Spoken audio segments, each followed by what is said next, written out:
Hi விவோஸ், இன்னைக்கு வந்து நம்ம என்ன பார்க்க போறோம்னா சிறகடிக்க ஆசை சீரியலோட ப்ரமோ பற்றி தாங்க இந்த வீடியோவில் போய் பார்க்க போகிறேன். நாங்கள் பார்க்கலாம். சிறகடிக்க ஆசை சீரியல் இன்னைக்கு எபிசோடில் பார்த்தீங்கன்னா வந்து மனோஜும் ரோகிணியும் கடையில் வந்து ஆல்ரெடி வேலை செஞ்ச வந்து ராஜாவும் ராணியும் மிரட்டி வந்து மனோஜ் கிட்ட வந்து பணம் வாங்கியிருக்காங்க போல். எதுக்காக வாங்கினாங்கன்னா மனோஜ் வந்து ஒரு ராணி கிட்ட வந்து தப்பாக நடந்தாங்க, வந்து அது போலீஸில் போய் கம்ப்ளைண்ட் கொடுப்பேன் அப்படின்னு சொல்லி மிரட்டி பணம் வாங்கியிருக்காங்க.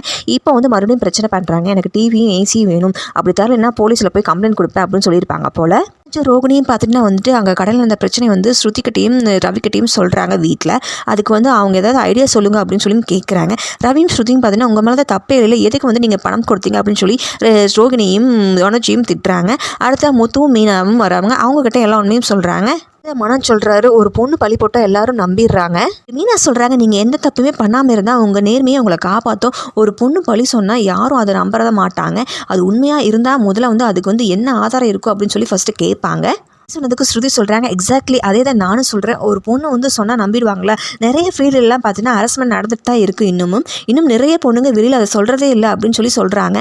ரோகிணிக்கும் மனோஜுக்கும் எல்லாரும் அட்வைஸ் பண்ணிட்டு இருக்காங்க, நீங்கள் பண்ணது தப்பு, எப்படி பணத்தை திருப்பி வாங்குறதுன்னு யோசிச்சு பாருங்கள், போலீஸ்கிட்டையும் போகக்கூடாது அப்படின்னு சொல்லி சொல்கிறாங்க. அதுக்கு முத்து ஒரு ஐடியா கொடுக்குறாரு. அந்த ஐடியா ஓகே சொன்னதுனால அந்த ஐடியாவே எல்லோரும் ஒர்க் அவுட் பண்ண போகிறாங்க. முத்து போய் வந்து சீதா கிட்ட பேசுகிறாருங்க. சீதாவுக்கு வந்து எல்லா உண்மையும் சொல்லி புரிய வைக்கிறாரு. ஆனால் வந்து சீதா ஏற்றுக்கிற மாதிரி தெரியல. நான் வந்து உனக்கு நிரூபித்து காட்டுறேன் சீதா, எனக்கு கொஞ்ச நாள் மட்டும் டைம் கொடு, அது வரைக்கும் மீனா கிட்ட பேசு அப்படின்னு சொல்லி முத்து வந்து சீதா கிட்ட சொல்கிறாரு. ஸோ இதுக்கப்புறம் என்ன நடக்க போகுதுன்னு தெரியல, அது வெயிட் பண்ணி அடுத்த எபிசோடில் பார்க்கலாம். ஸோ இது போல் மேலும் வீடியோக்களை பார்க்க மறக்காமல் லைக் பண்ணுங்கள், சப்ஸ்கிரைப் பண்ணுங்கள். நன்றி, வணக்கம்.